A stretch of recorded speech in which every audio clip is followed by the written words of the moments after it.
Ladies and gentlemen, Mr. Dave Bushell! Good evening, buddy. I am Dave Bushell and I am a crack smoker. Like a lot of crack smokers, I'm addicted to SBS at the moment. I'm completely in love with SBS.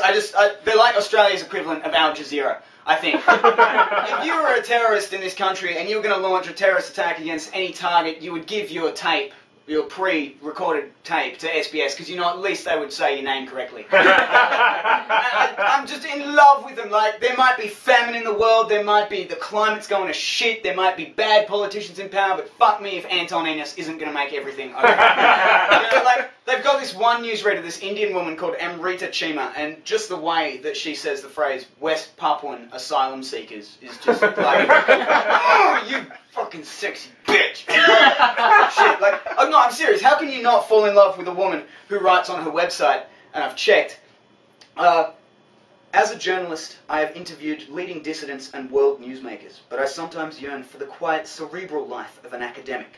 My consolation lies in the idea that journalism is perhaps the first draft of history. Man, Cupid's arrow went through my cock when I read that! That was incredible! Like, see, all of them though. Like, imagine if you picked up Mary Costa-Keys. Imagine if you got to sleep with her. Like, you didn't meet her through a mutual friend or anything. Like, you picked her up in a bar. Like, the shit you would have to spin about political and cultural events just to get that woman into bed.